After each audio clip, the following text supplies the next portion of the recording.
Hello friends, welcome to part 3 of different forms of business organization and its registration process chapter.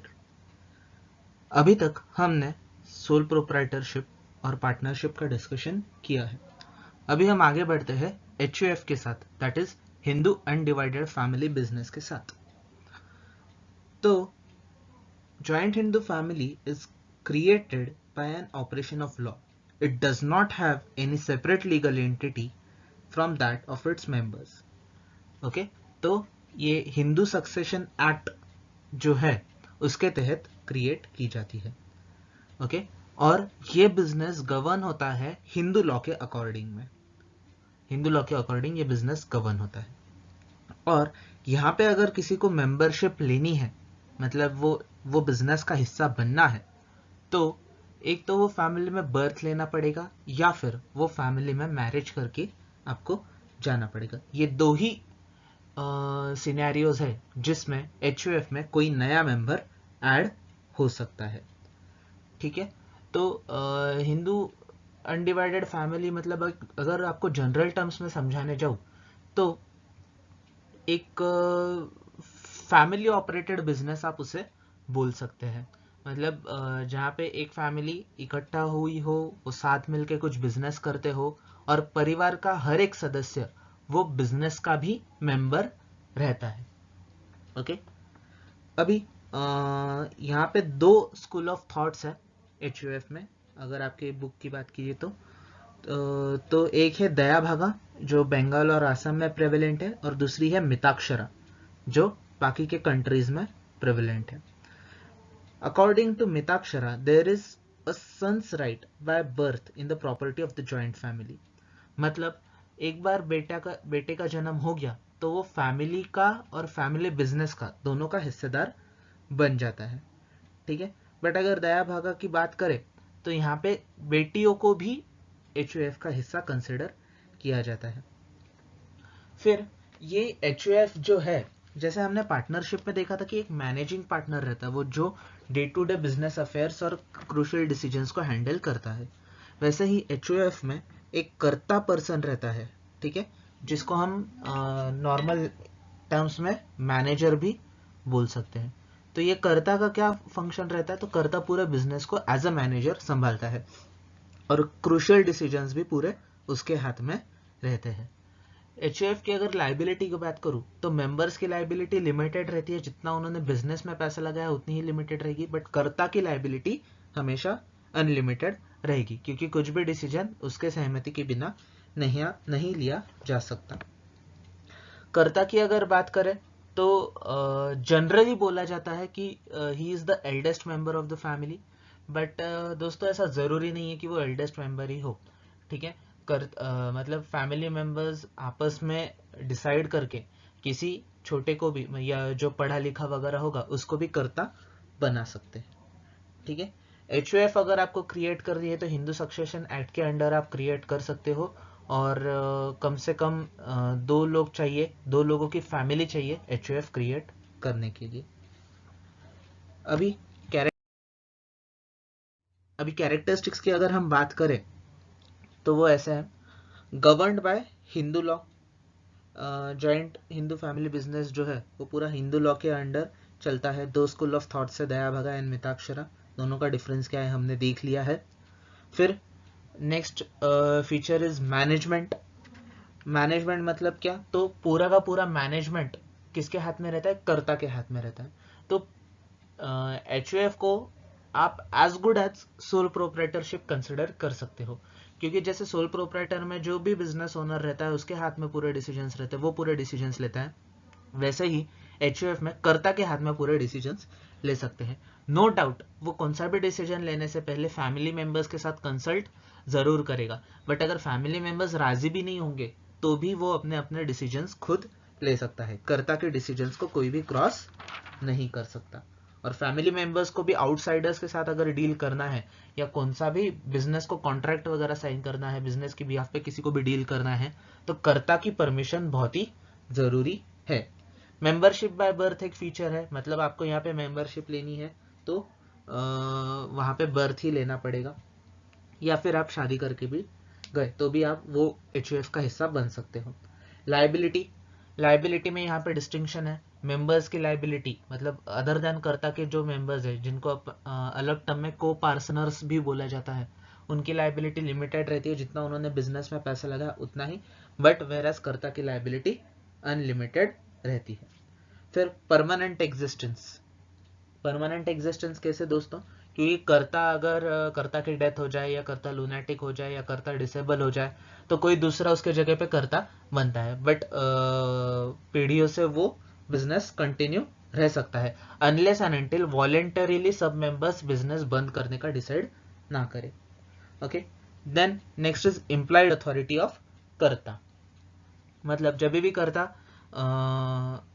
HUF के behalf पे कहीं पे भी deal करने जाएंगे, हमने इम्प्लाइड अथॉरिटी का पॉइंट पार्टनरशिप में भी देखा था। पार्टनरशिप में कैसा देखा था कि कोई भी पार्टनर अगर बाहर के लोगों के साथ डील करने जाता है तो बाहर के लोग ये अज्यूम करने के लिए फ्री है कि बाकी सब पार्टनर्स की सहमति इसके लिए है। तो वैसे ही जब कर्ता बाहर निकलता है कोई भी डिसीजन करने के लिए, या कर्ता किसी के साथ कुछ कॉन्ट्रैक्ट करता है, तो बाहर के पार्टीज को ये अज्यूम करने का पूरा पूरा हक है कि फैमिली मेंबर्स भी ये कॉन्ट्रैक्ट के लिए या ये ट्रांजैक्शन के लिए राजी है। HUF में माइनर भी पार्टनर बन सकता है। जैसे हमने डिस्कस किया कि बर्थ से ही मेंबरशिप मिल जाती है, तो माइनर भी यहाँ पे मेंबर्स रह सकते हैं। और डिसोल्यूशन यहाँ पे एट विल रहता है कि मतलब अगर पूरे फैमिली मेंबर्स चाह रहे हैं बिजनेस डिसॉल्व करना तो ही करेंगे। Any single member has no right to get the business dissolved. तो जैसे पार्टनरशिप में हमने देखा था, अगर पार्टनरशिप एट विल होगी, कोई भी पार्टनर आ जाके बोल देता है कि पार्टनरशिप बंद करो, तो बंद करनी पड़ती है, बट यहाँ पे ऐसा नहीं है। यहाँ पे सब मेंबर्स की आपको परमिशन लेनी पड़ेगी अगर आपको HUF को डिसॉल्व करना है तो। Next is benefits of HUF। Easy to start, obviously easy to start है, बस फैमिली तो हर किसी की होती है, फैमिली के नाम पे आप इजीली बिजनेस शुरू कर सकते हो। ठीक है, बस एक एग्रीमेंट करना है, जैसे पार्टनरशिप में एग्रीमेंट करते हैं वैसे इधर HUF का भी एग्रीमेंट करना पड़ेगा पार्टनर्स मेंबर्स के बीच में। बट अगेन ये ओरल एग्रीमेंट भी चलता है, बट इन प्रैक्टिस इसको रिटर्न एग्रीमेंट ही किया जाता है, क्योंकि आगे चल के समझो अगर किसी के कुछ झगड़े वगैरह हो गए तो एग्रीमेंट को रेफर करके बोल सकते हैं कि देख तूने ऐसा ऐसा एग्री किया था, अभी इस पॉइंट पे झगड़ा करने का कोई मतलब नहीं है। Then efficient management. ठीक है, पार्टनरशिप के कंपैरिजन में इधर बहुत एफिशिएंट मैनेजमेंट है, इधर की management as good as sole proprietor है। क्यों? क्योंकि ठीक है कर्ता बाकी लोगों के साथ पॉइंट्स डिस्कस करेगा, डिसीजंस डिस्कस करेगा, बट डिसीजन लेना ना लेना अल्टीमेटली कर्ता के ही हाथ में है, तो क्विक डिसीजन मेकिंग यहाँ पे हमको देखने को मिलता है। सिक्रेसी ऑब्वियसली मेंटेन होती है, सब फैमिली के ही लोग हैं तो, और फैमिली के लोग रहेंगे तो ट्रस्ट वर्दी ही रहेंगे, तो बिजनेस सीक्रेट्स कोई भी बाहर लीक करेगा इसके बहुत ही कम चांसेस हैं। प्रॉम्प्ट डिसीजन, पूरी अथॉरिटी कर्ता के हाथ में होने की वजह से डिसीजन क्विक लिए जाते हैं, इसलिए प्रॉम्प्ट डिसीजन का बेनिफिट है। फिर नेक्स्ट इज इकोनॉमी। इकोनॉमी मतलब क्या? तो अभी जो भी पैसा लगा है बिजनेस में, या फिर जो भी रिसोर्सेज बिजनेस में लगे हैं, तो मेंबर्स की जनरली एक साइकोलॉजी होती है कि अरे ये जो भी पैसा लगा है अपने घर का ही पैसा है, अगर हम यहाँ पे कुछ रिसोर्सेज को वेस्ट करेंगे तो अपने घर के ही रिसोर्सेज को वेस्ट करेंगे। इसके लिए हर एक मेंबर HUF के रिलेटेड जो भी डिसीजन लेता है या जो भी रिसोर्सेज को यूटिलाइज करता है वो बहुत हाईली एफिशिएंटली यूज करता है, और HUF का पैसा बहुत ही कॉशियसली स्पेंड किया जाता है। मैं आपको एक सिंपल एग्जांपल देता हूं। मान लीजिए एक तरफ पार्टनरशिप फर्म है, मैं एक पार्टनरशिप फर्म में पार्टनर हूं, और दूसरे एग्जांपल में मान लीजिए मैं एक HUF बिजनेस का मेंबर हूं। ओके, अभी हमारा पार्टनरशिप का भी एक ऑफिस है, HUF बिजनेस का भी एक ऑफिस है। मुझे मेरे कुछ पर्सनल डॉक्यूमेंट्स का प्रिंटिंग वगैरह कराना है। ठीक है, मैं पार्टनरशिप के ऑफिस में जाता हूँ, वहां से पर्सनल प्रिंटिंग वगैरह कराता हूँ। ठीक है, अभी वहां पे मैं जब प्रिंटिंग वगैरह कराता हूँ, वहां के पेजेस है, टोनर है, प्रिंटर है, कंप्यूटर है, जो भी रिसोर्सेस है, ठीक है, मैं उतने कॉशियसली यूज नहीं करूंगा जितने यहाँ पे HUF में यूटिलाइज करूंगा। अभी वहां पे यूटिलाइज क्यों नहीं करूंगा? चलो ठीक है, 3-4 पेजेस मेरे से वेस्ट गए तो भी गए, क्या फर्क पड़ता है, मेरे ऊपर उसका कितना लॉस आने वाला है, 1/4 आएगा, 1/5 आएगा, जितने भी पार्टनर्स होंगे उसमें वो पूरा लॉस डिवाइड होगा। बट मान लो अगर मैं यहाँ पे वेस्टेजेस करने की सोचता हूँ तो मेरे मन में क्या ख्याल आएगा, यार नहीं यार, जो भी पैसा जाएगा अपने घर से ही जाएगा, तो यहाँ वेस्टेज क्यों करना। तो वैसे तो कोई जानबूझ के वेस्टेज करता नहीं है, बट आपके बुक में बोल रहे कि एक साइकोलॉजी रहती है कि जो भी पैसा जाता है, जो भी रिसोर्सेज जाते हैं, वो अपने फैमिली में से ही जाते हैं। तो इसके लिए मेंबर्स जो भी रिसोर्सेज या पैसा वगैरह यूज करते हैं वो बहुत ही इकोनॉमिकली यूज करते हैं। Next is credit facility. Karta being the eldest member of the family, उसकी जान पहचान बहुत अच्छी होती है, बैंकर लोगों के साथ रिलेशन वगैरह अच्छे होते हैं, ऐसा बोला गया है। तो और जॉइंट एचयूएफ बिजनेस इतना इजीली बंद भी नहीं पड़ता है, एक के कहने से ये बंद नहीं पड़ता, इसको परपेचुअल सक्सेशन भी रहता है, लाइक कंपनी। ये बिजनेस सदियों तक चल सकता है। देयरफॉर इंस्टीट्यूशंस का क्रेडिट देने के लिए हमेशा कॉन्फिडेंस बहुत ज्यादा रहता है, बैंक इजीली एचयूएफ को लोन दे सकती है। Next is natural love between family members. तो यहाँ पे क्या बोला गया है कि जो भी फैमिली मेंबर्स है या जो भी मेंबर्स है वो as good as business partners है, बट पार्टनरशिप में जितने ज्यादा झगड़े होने के चांसेस है उतने एचयूएफ में नहीं है। क्यों? क्योंकि एचयूएफ में जो भी पार्टनर्स है वो अपने सगे संबंधी ही है, अपने फैमिली मेंबर्स ही है, तो वहां पे रिस्क ऑफ डिसहार्मनी बहुत कम है, झगड़े होने के चांसेस कम है, और नेचुरल लव एंड केयर रहने की वजह से बिजनेस बहुत ही एफिशिएंटली मैनेज होता है। Then next, freedom regarding selection of business. ये पूरा डिसीजन कर्ता के हाथ में होता है, तो वो जब चाहे तब अपने बिजनेस को बदल सकता है या फिर नए फील्ड में एंटर।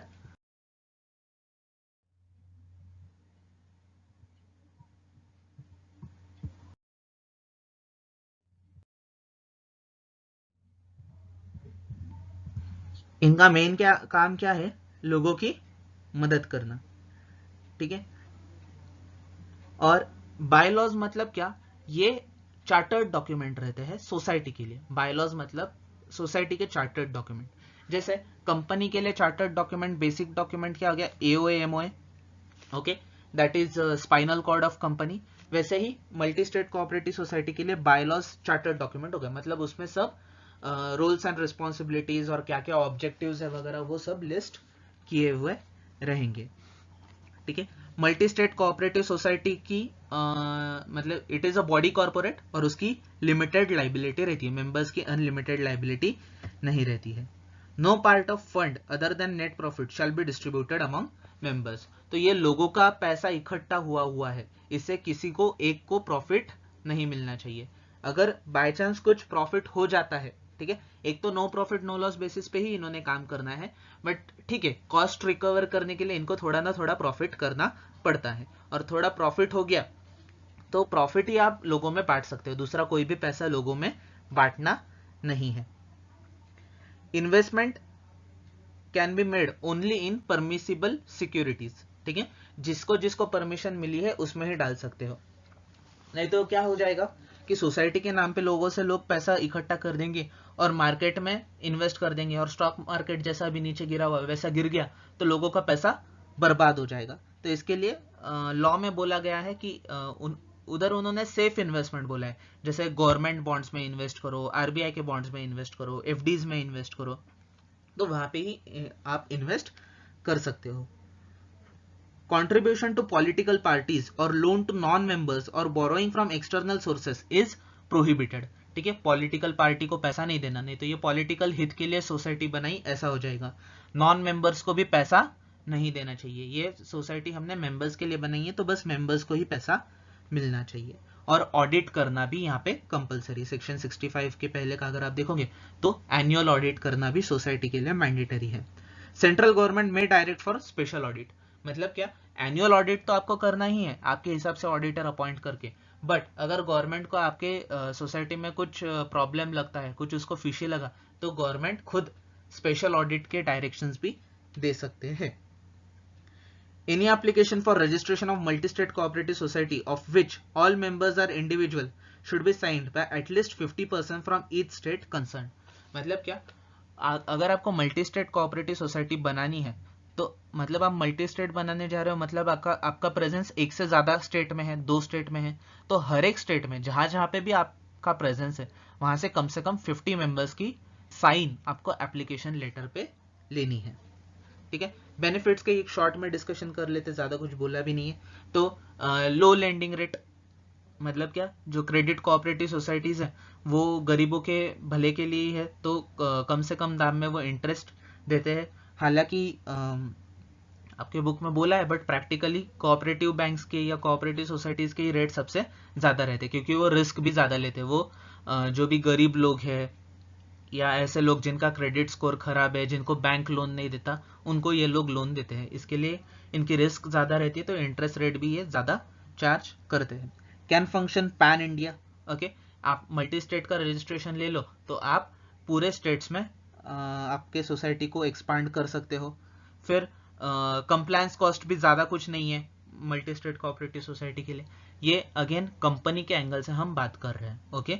पार्टनरशिप की बात करें या फिर स्टेट कोऑपरेटिव सोसाइटी की भी अगर बात करें तो उसके कंपैरिजन में इधर कंप्लायंस कॉस्ट डेफिनेटली हाई है, ठीक है। लो कंप्लायंस कॉस्ट यहाँ पे कंपनी के एंगल से बोला गया है। And sense of belonging and ownership, तो यहाँ पे जो भी मेंबर्स रहेंगे, ठीक है, यहाँ पे एक सेंस ऑफ बिलोंगिंग रहता है। क्यों? क्योंकि वो मेंबर्स ने ही आपस में फायदा करने के लिए ही ये सोसाइटी बनाई है, ठीक है। Therefore there is sense of belonging, और हर एक मेंबर फिर सोसाइटी के बेटरमेंट के लिए ही काम करेगा, ओके।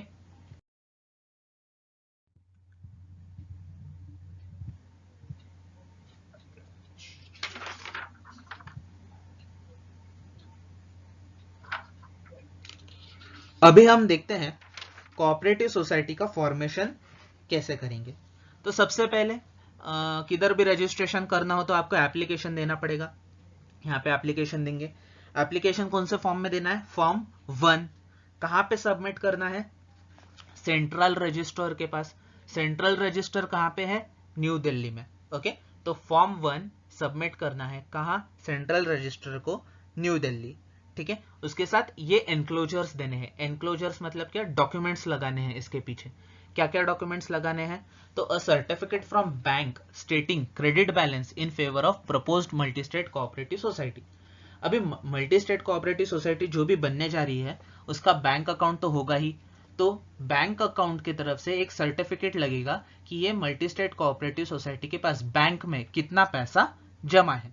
क्रेडिट बैलेंस मतलब कितना पैसा उन्होंने बैंक में जमा करवाया है। डेबिट बैलेंस मतलब लोन लिया हुआ है, ओके। क्रेडिट बैलेंस मतलब कितना पैसा बैंक के पास पड़ा हुआ है मल्टी स्टेट का, इसका सर्टिफिकेट लगेगा। Then a scheme explaining how proposed multi-state cooperative society has reasonable prospects of becoming viable unit। मतलब क्या? तो आपको एक स्कीम डॉक्यूमेंट बनाना पड़ेगा, एक रिपोर्ट बनानी पड़ेगी, और वो रिपोर्ट में क्या बताना पड़ेगा कि आप मल्टी स्टेट कोऑपरेटिव सोसाइटी क्यों बनाना चाहते हो, आपके ऑब्जेक्ट्स क्या क्या है, आप ये ऑब्जेक्ट्स को कहाँ कहाँ फैलाना चाहते हो, इसके थ्रू आप किस किस को मदद करना चाहते हो, और ये सब चीजें आप प्रैक्टिकली कैसे पॉसिबल कर सकते हो, ये सब चीजें वो रिपोर्ट में मेंशन होनी चाहिए। स्कीम मतलब क्या? कि वो रिपोर्ट को रेफर किया जा रहा है कि how proposed MSCS has reasonable prospect of becoming viable unit, कि ये जो भी एमएससीएस आप बनाने वाले हो ये कैसा एक वायबल यूनिट, वायबल का लिटरल मीनिंग देखें तो प्रैक्टिकली पॉसिबल, तो आप ये सब लोगों तक आपके बेनिफिट्स पहुंचाना कैसे प्रैक्टिकली पॉसिबल कर पाओगे, इसका आपको एक रिपोर्ट देना है। Then 4 copies of bylaws. Bylaws क्या रहता है? मैंने पहले ही बोला, मल्टी स्टेट कोऑपरेटिव सोसाइटी का चार्टर्ड डॉक्यूमेंट है, उसमें सब उसके मेंबर्स कौन कौन है, ऑब्जेक्टिव्स क्या है, कैपिटल कितना है, वो कौन कैसा यूज कर सकता है, प्रेसिडेंट का इलेक्शन कैसे होगा, सेक्रेटरी का इलेक्शन कैसे होगा, ट्रेजरर का इलेक्शन कैसे होगा, वो सब चीजें, सब बेसिक लॉज उसके ऑपरेशन के रिलेटेड उसमें लिखे हुए रहेंगे। Then proposed area of operation, आप कौन से स्टेट में ऑपरेशन करने वाले हो। Then list of 50 members from each state. मैंने आपको पहले ही बताया, हमारा पहले ही ये पॉइंट डिस्कस हो चुका है कि आप जो जो स्टेट्स में मल्टी स्टेट बनाना चाहते हो वहां पे आपके कम से कम 50 मेंबर्स होने चाहिए, और 50 मेंबर्स के आपके एप्लीकेशन पे साइन होने चाहिए, तो इनके यहाँ पे नाम भी लगेंगे। Then resolution passed by the society along with resolution of promoters which shall specify name and address of the applicants to whom central registrar may correspond to। मतलब क्या? देखिए, आप मल्टी स्टेट कोऑपरेटिव सोसाइटी बनाने जा रहे हो। अगर आप मल्टी स्टेट कोऑपरेटिव सोसाइटी बनाने वाले हो, इसका मतलब है आपकी स्टेट लेवल पे बेसिक कोई ना कोई सोसाइटी है, ओके, और अभी बस आप खुद को एक्सपांड करना चाहते हो। तो इसके लिए जो भी आपका एग्जिस्टिंग बोर्ड है नॉर्मल सोसाइटी का, उससे एक रेजोल्यूशन लगेगा। क्या रेजोल्यूशन लगेगा? तो उनको बोर्ड के बिहाफ पे एक कोई तो भी बंदे को अपॉइंट करना पड़ेगा, जिससे सेंट्रल रजिस्ट्रार टाइम आने पर, समय समय पर उसके साथ बातचीत कर सके। फॉर एग्जाम्पल, सेंट्रल रजिस्ट्रार को कुछ एप्लीकेशन में दिक्कत आई, या सेंट्रल रजिस्ट्रार को ये जो भी हम डॉक्यूमेंट्स डिस्कस कर रहे हैं उसमें कुछ तो भी दिक्कत आई, तो उसको कोई तो भी सोसाइटी की तरफ से बंदा चाहिए ना जिसके साथ वो कम्युनिकेट कर सके। इसके लिए बोर्ड से ये रिक्वायर्ड है कि कोई तो भी आप एक ऐसा बंदा अपॉइंट कीजिए जिससे मैं डायरेक्ट बात कर सकूं अगर कुछ भी दिक्कतें आती है तो। And last, contact details of chief promoter. तो ये सोसाइटी का जो भी चीफ प्रमोटर है, जो भी इसको प्रमोट कर रहा है, कंपनी का प्रमोटर मतलब क्या, जो कंपनी बनाना चाह रहा है, और सोसाइटी का प्रमोटर कौन, जिसका सोसाइटी बनाने का आइडिया है वो। तो चीफ प्रमोटर के कॉन्टैक्ट डिटेल्स भी आपको साथ में अटैच करने पड़ेंगे।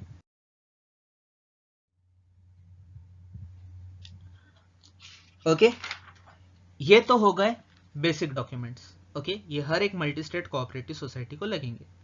बट अगर आप क्रेडिट सोसाइटी बनाना चाह रहे हो, क्रेडिट मतलब क्या, मैंने बताया बैंक जैसी रहती है, लोगों से डिपॉजिट्स लेती है और लोगों को लोन देती है। अगर आप क्रेडिट सोसाइटी बनाना चाहते हो या फिर मल्टीपर्पज बनाना चाहते हो, मल्टीपर्पज मतलब क्या, इसका कोई एक पर्पज नहीं है, ये बहुत सारे पर्पज कर सकता है। मतलब ये एग्रीकल्चर के लिए भी है, ये हाउसिंग के लिए भी है, ये रियल एस्टेट के लिए भी है, ऐसा। तो एक से ज्यादा पर्पज है तो उसको बोलेंगे मल्टीपर्पज। तो अगर आप क्रेडिट या फिर मल्टीपर्पज सोसाइटी बनाने वाले हो तो ये नीचे दिए हुए 2 डॉक्यूमेंट्स आपको एक्स्ट्रा लगेंगे। ओके, कौन से एक्स्ट्रा लगेंगे? तो NOC from state registrar. Okay, NOC from state registrar. NOC का फुल फॉर्म है नो ऑब्जेक्शन सर्टिफिकेट। जैसा कि मैंने आपको पहले ही बताया, आप मल्टी स्टेट होना चाह रहे हो, इसका मतलब आपका एक स्टेट में तो रजिस्ट्रेशन होगा ही। पहले बेसिक से ही शुरू किया होगा ना, डायरेक्ट थोड़ी कोई कंपनी शुरू करता है, सोल प्रोप्राइटर से शुरू करते हैं। तो सिमिलर फैशन में आपकी बेसिक कोऑपरेटिव सोसाइटी होगी, स्टेट लेवल की कोऑपरेटिव सोसाइटी होगी, तभी आप एमएससीएस बनना चाह रहे हो। तो अभी देखिए, ये 2 एक्स्ट्रा डॉक्यूमेंट्स क्यों? तो क्रेडिट और मल्टीपर्पज ये है ना थोड़े रिस्की एरियाज है। इसमें जनरल पीपल जो इसके मेंबर्स है उनके पैसों को धोखा हो सकता है, इसके लिए ये एक्स्ट्रा डॉक्यूमेंट्स है। तो जो मल्टीपर्पज बनना चाह रही है या फिर जो क्रेडिट बनना चाह रही है और वो मल्टी स्टेट कोऑपरेटिव सोसाइटी बनाना चाह रहे हैं, ये 2 पर्पज वाले सोसाइटी, तो उनको जो जो स्टेट में वो फंक्शन करने वाले हैं वो हर एक स्टेट से उनको एनओसी लेना पड़ेगा। एनओसी क्यों लेना पड़ेगा? क्योंकि वो स्टेट में वो पहले से फंक्शन कर रहे हैं, ठीक है, जो भी उनका बेसिक स्टेट है। तो वो स्टेट रजिस्ट्रार ये सोसाइटी को और ये सोसाइटी के लोगों को पहले से पहचानती होगी। तो they that registrar basically know that society very well. तो अगर स्टेट रजिस्ट्रार ने एनओसी दे दिया मतलब इनका फाइलिंग सब बराबर है, इनका ऑडिट वगैरह होता है, इनका समय समय पे सब कंप्लायंस होते हैं। एनओसी कब नहीं मिलेगी स्टेट रजिस्ट्रार से? जब सोसाइटी कुछ झोल कर रही होंगी तब एनओसी नहीं मिलेगी। जब फाइलिंग नहीं किया, रिटर्न्स नहीं भरे, ऑडिट नहीं करवाया, तब एनओसी नहीं मिलेगी। एनओसी मिल रही है मतलब ये बेसिकली सोसाइटी दूध की धुली है। Are we clear on this? Okay, next, certificate that credentials of the promoters have been verified by the state registrar. ठीक है, बस पूरी की पूरी सोसाइटी दूध की धुली होना जरूरी नहीं है, यहाँ पे प्रमोटर्स भी दूध के धुले होने चाहिए। मतलब क्या, यहाँ पे स्टेट रजिस्ट्रार ये भी सर्टिफाई करेगा कि ये प्रमोटर्स जो सोसाइटी बनाना चाह रहे हैं इनकी क्रेडिबिलिटी हमने वेरीफाई की है और ये लोग अच्छे लोग हैं बेसिकली। ओके, तो अगर आप क्रेडिट मल्टी स्टेट बनाना चाह रहे हो या मल्टीपर्पज मल्टी स्टेट बनाना चाह रहे हो तो ये डॉक्यूमेंट आपको एक्स्ट्रा लगेंगे। अगर आपकी ये 2 ऑब्जेक्टिव्स नहीं है, ये 2 ऑब्जेक्टिव छोड़ के आपके कोई दूसरे ऑब्जेक्टिव्स है तो फिर आपको ये 2 एडिशनल डॉक्यूमेंट की जरूरत नहीं है। ओके, अभी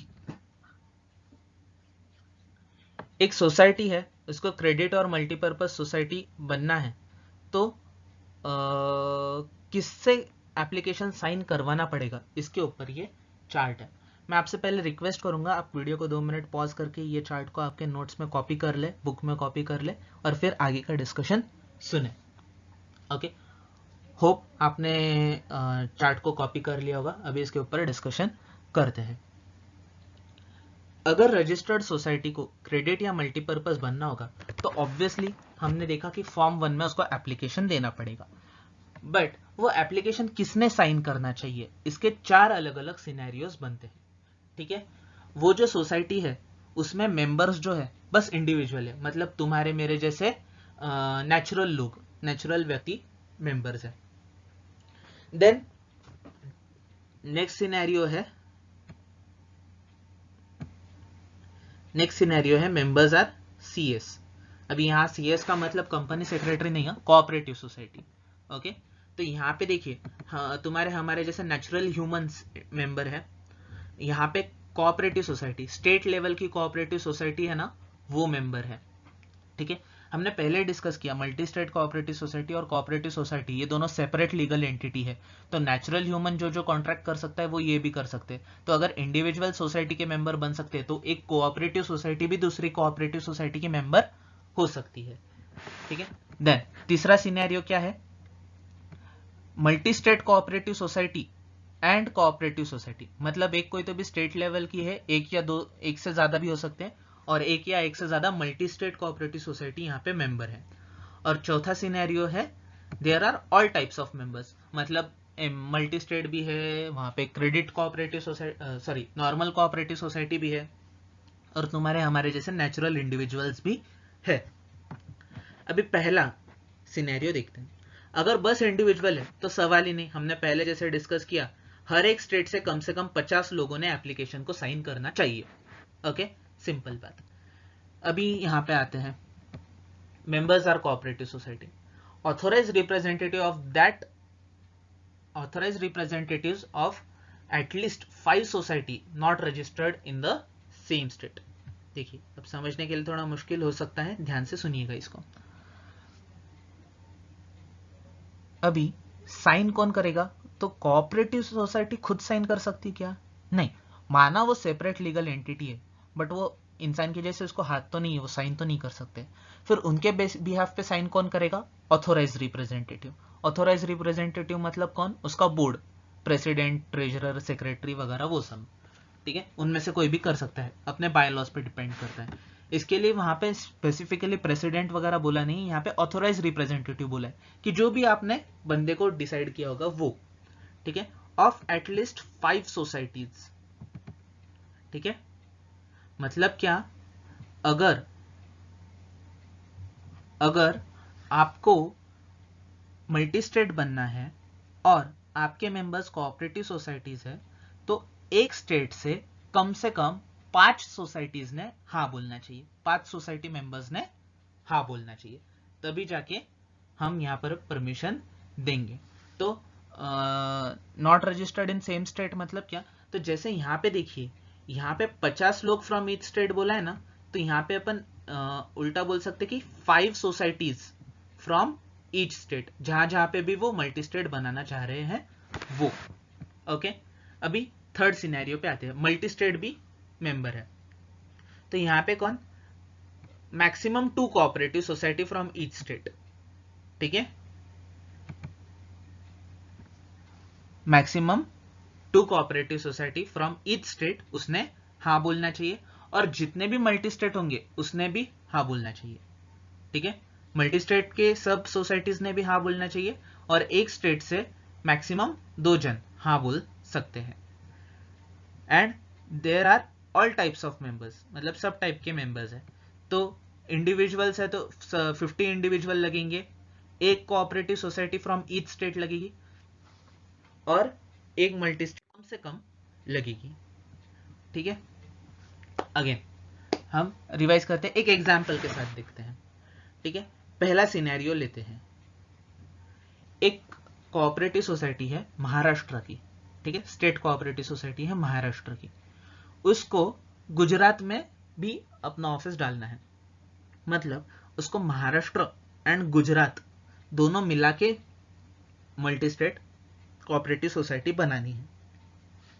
तो ये इसके लिए उसको कम से कम महाराष्ट्र से 50 लोगों ने साइन करना चाहिए, और गुजरात से कम 50 लोगों ने साइन करना चाहिए।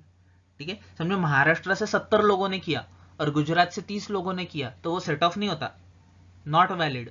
ठीक है, that application is not valid. Gujarat से भी कम 50 चाहिए, महाराष्ट्र से भी कम 50 चाहिए। सेकेंड सिनेरियो का एग्जाम्पल लेते हैं। मेंबर्स नॉर्मल मेंबर बिल्कुल नहीं है, सब कोऑपरेटिव सोसाइटी ही मेंबर है।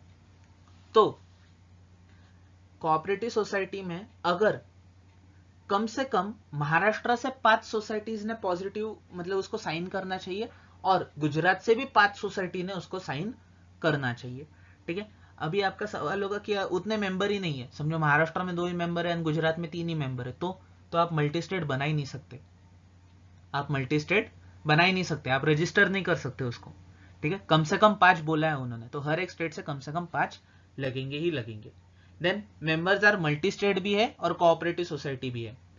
ठीक है, तो एक स्टेट से मैक्सिमम 2 कोऑपरेटिव सोसाइटी लगेंगे, एक स्टेट से मैक्सिमम 2 ही कोऑपरेटिव सोसाइटी रह सकती है। और मल्टी स्टेट में से कोई भी एक ने भी साइन कर दिया तो सफिशिएंट है। ठीक है, मान लो एक महाराष्ट्र, अभी मेरे को 3 स्टेट में मेरे को मल्टी स्टेट बनाना है, गुजरात, महाराष्ट्र, कर्नाटका, गुजरात, महाराष्ट्र, कर्नाटका। ठीक है, तो गुजरात में मेरे 3 कोऑपरेटिव सोसाइटीज मेंबर है, महाराष्ट्र में मेरे 4 कोऑपरेटिव सोसाइटी मेंबर है और कर्नाटका में मेरे 2 कोऑपरेटिव सोसाइटी मेंबर है। तो एप्लीकेशन में ये तीनों स्टेट में से कोई भी दो साइन कर देंगे, कोई प्रॉब्लम नहीं। और मान लो एक मल्टी स्टेट कोऑपरेटिव सोसाइटी भी मेरी मेंबर है जो गुजरात और महाराष्ट्र में प्रेजेंट है। ठीक है, तो वो भी एक साइन करेगी। तो अगर समझो मल्टी स्टेट ने मना कर दिया तो नहीं चलेगा, मल्टी स्टेट की कम से कम एक साइन तो होनी चाहिए। अभी समझो मल्टी स्टेट के 5 मेंबर है, तो 5 में से एक ने भी कर दिया तो चलेगा, कोई प्रॉब्लम नहीं। ठीक है, और फिर यहाँ पे ऑल टाइप्स ऑफ मेंबर्स की बात हो रही है। तो ऑल टाइप्स ऑफ मेंबर्स अगर होंगे तो 50 इंडिविजुअल, मैंने एग्जांपल दिया, क्लियर है। हर एक स्टेट से कम एक कोऑपरेटिव सोसाइटी चाहिए। ठीक है, अगर नहीं होंगे तो आप रजिस्ट्रेशन नहीं ले सकते। और कोई भी एक मल्टी स्टेट कोऑपरेटिव सोसाइटी ने एप्लीकेशन को साइन कर दिया तो चल जाएगा। ओके,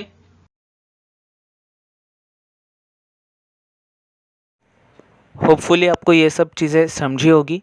अगर नहीं समझी है तो प्लीज़ कमेंट करके क्वेश्चन पूछिए अपने, या फिर आप पर्सनली भी कांटेक्ट कर सकते हैं। Thank you.